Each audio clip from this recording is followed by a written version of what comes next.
What's going on, y'all? Welcome back to Kid Taj, and we're back with another top 5 players in the blank NBA draft. This time we're doing the 2010 NBA draft. A lot of young talent here. And we started off actually with the 2013 draft. We made our way back to 2010. I'm thinking to make this a series. I do a video like this every Saturday. That's what I've been trying to do. So every once a week we'll get one NBA draft video. And, I might not only go back, I might do 2014, 2015, but those are a little harder to call as, we've only been a couple years removed from those draft classes. So before we get into this, again, I just want to say, if y'all enjoyed this video, please do not hesitate to leave a like. It helps me grind, helps me become better, and, always keep my confidence up. That's the way I like it. And if you have an idea, something you want me to do for a video, please go ahead and comment a suggestion. I'll definitely consider it. And subscribe if you're new. Let's get right into this. There was so much young talent in these top 5, at least, because everyone in this top 5 was either a freshman or a sophomore coming out of college. Let's get right into it.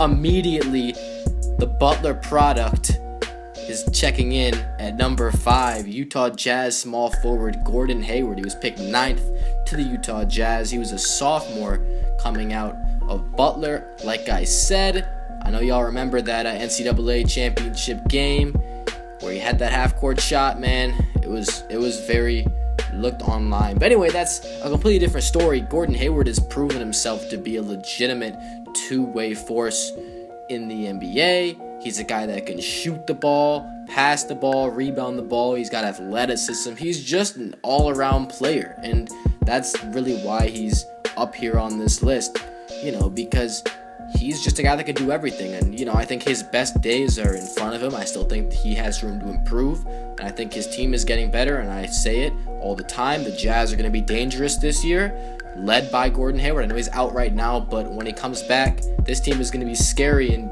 Gordon Hayward has all the tools to be a great leader, a LeBron-type player even. Don't get mad at that, because that's not a comparison. That's just saying the play style, the way he can run an offense, the way he can get assists from the small forward position. But yeah, he's more of a shooter. He's more perimeter oriented than LeBron is, but no comparison there at all. So yeah, don't take that the wrong way. We'll get right on to number 4. This one is actually crazy. It's Miami center Hassan Whiteside. Yeah, no one knew who this guy was. He was actually picked 33rd to the Sacramento Kings, freshman from Marshall. I mean, that's not a big school, and this is a guy that really didn't do anything in the NBA until last season when he broke out with the Heat and become their starting center and eventually their franchise player. Isn't it funny how that happens? This guy was just it was such a miracle that he got this good, and he's turned into a legitimate Defensive Player of the Year candidate. I mean, he's one of the best shot blockers, if not the best shot blocker in the NBA. He's probably the best, or one of the best, help defensive players. I mean, you really don't want to be a slashing guard when you play against the Miami Heat, because you don't want to see this guy in the paint. He's so good at blocking shots off help defense. Not only is he good at being a good defender, I mean, this guy gets double-digit rebounds, and he can score a little bit. I mean, he was no slouch when it came to hitting shots inside. He's extremely athletic. He dunks on people. He can even space the floor just a little bit with that mid-range shot. It's, looking a little better, and it's not by any means on the level of some great stretch 4s and stretch 5s, but he can hold his own out there around the 15 feet area. So, this guy, he's big time, and he seems like he's really young, but yeah, drafted in 2010. It's just crazy. So, we're going to start with our Kentucky tandem. Third overall pick not the third overall pick. Third on this list is Sacramento center DeMarcus Cousins, picked 5th overall to Sacramento, freshman from Kentucky. Shout out to Eric Bledsoe as well. He didn't make this list, but he's definitely pretty sure he's the 6th guy. If it's not him, it's Avery Bradley, but I'd probably put Eric Bledsoe above Avery Bradley, at least for the time being. He was a huge part of that Kentucky tandem when they were supposed to win it all. But DeMarcus Cousins is a good head higher than Hassan Whiteside. When I say that, I mean, in terms of skill, this guy is just something else when you talk about the talent level. But maybe he would be second or even first on this list if it wasn't for how terrible the situation he's in. I mean, in Sacramento for years and years and years, his whole career is being wasted. They haven't made the playoffs once. Last year they won 33 games, and that was their best since he's been on the team. Absolutely tragic way to have, this guy is a future Hall of Famer, I think, if he doesn't get drafted to a team without a GM that knows how to run a team. I mean, it's unbelievable. You got to get rid of him if you really failed to draft. I mean, they draft centers. I mean, they don't draft anyone good that can play a different position, and that's just, I don't understand. DeMarcus Cousins is third, and he's a very, very good player in the NBA, but you can't put 100% of the blame on Sacramento for them not winning anything. I think that if he did a better job at getting along with them, although I don't really blame him for complaining about his situation because it's pretty bad. But DeMarcus Cousins has been labeled as kind of a head case over the years. Maybe if he's in a winning environment, we don't see him at third on this list, but it sucks that that's the way it is, and hopefully he gets out of there and proves people wrong, because that's just a bad spot for him.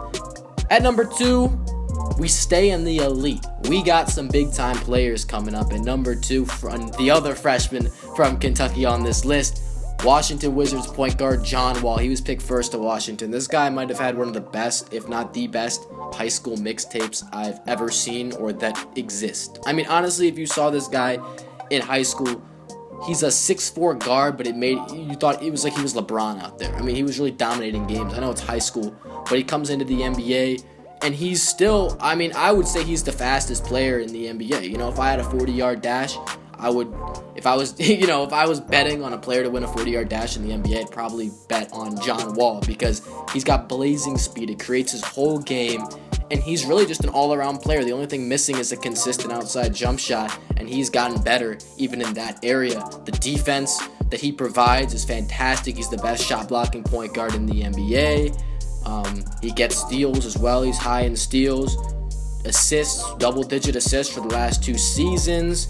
He does it all, and hopefully the Wizards can surround him with some better players in the future, because there were a couple years there where they went deeper into the playoffs. I think they went second round 2 times. He had a decent team around him, but he was the leader of that team. That shows what he can do. He is a great player, and a guy that you need to have the right type of players around you. You got to have shooters on that team. You got to have guys that play hard, and I just don't think they have enough. I mean, Bradley Beal's injured all the time. They don't have enough support other than that, and I just think that's the reason why this guy's not in the playoffs every single year. I think he's a top 5 player in that conference, probably. I might have to go over that, but he's definitely got the talent to be a top 10 player in the league. It's just, he's got to become a better outside shooter, and he's just the leadership thing. I want to see him get some better players on his team so he can contend for something bigger than just getting a 7 or 8 seed in the playoffs, because I don't think their playoff hopes look that great this year. Even if Beal is healthy, there still aren't enough supporting players that can play well for that team. So at number 1, I had no problem picking the number 1 player on this list. It's Indiana Pacers small forward Paul George. This guy was selected 10th overall to the Indiana Pacers, a sophomore from Fresno State, originally a 6'8" shooting guard, but he grew, and I think he's like 6'9", maybe even 6'10". Probably not. Probably 6'9". But Paul George, I like to say he's the smoothest player in the NBA. That's just my opinion. The guy that I would like to watch do dribble pull-up shots over and over again is Paul George. He just has a way of making it look incredible. But Paul George, I think, is easily the second best player in the Eastern Conference. He has dynamic abilities on both ends of the court. He has a great jump shot, ball handling skills that you don't usually see from a guy his size. He's extremely athletic. He's a great rebounder. Yes, he's a great defender. And he's a really good leader. I mean, he led that Pacers team last season, which didn't have a whole lot of players coming off of that it's the leg injury, the horrible leg injury. He had his best season of his career last year. And, maybe if he had some more help, that team could have gotten farther in the playoffs, had a better seed. They almost beat the Raptors in that first round. They came awfully close to going to that second round and going up against the Miami Heat, which, if they get on a roll, they might win that series as well. But you know, Paul George is closer to a guy like LeBron than any other player in the East. I mean, he's the only guy that I could think of going head-to-head with LeBron and really holding his own in that Eastern Conference. There just aren't a lot of guys that can really win matchups, at least in the playoffs. Because I remember when I think of Paul George's best moments, I think of, you know, when the Pacers were that #1 seed and they were battling LeBron for 7 games that one year and didn't win. But no one really gets that close in the Eastern Conference. A 7-game series, no one really does that to a LeBron James team. I think Paul George, if you get the right players around him, I think that's the team that could end up beating LeBron. I think, you know, they sign a good free agent in the next 2017 offseason. They get a good free agent. They have Miles Turner developing. They have a solid point guard in Jeff Teague. I think they pick up either a shooting guard or a power forward that can really play, that really fits in that system, and they can give LeBron a run for his money. I really do think that that's the key. And Paul George, I don't have to say anything more about him. We all know how great of a player he is. We all know, you know, what he's been through, what he's overcome, and how he's become even better. One of my favorite players, honestly, in the NBA to watch, and just his story is incredible. But yeah, I honestly think that this guy has it in him to defeat LeBron at some point. Yeah, that's what I would say. I think someday it's going to be either him or anyone, a Boston Celtics team down the road. Not this year. I think LeBron's still going to the finals this year. But Paul George is definitely a guy that could give LeBron a run for his money in a couple years, maybe even in 2018 NBA playoffs. That's what I meant to say. And yeah, that's all for this video. I hope you all enjoyed this one. And 2009 NBA draft should be coming next weekend, unless you guys really want to see 2014. I could do that as well. And yeah, please like this shit up if you enjoyed. Subscribe if you're new. Comment an idea. And I'm out. Thanks for watching, y'all. Peace.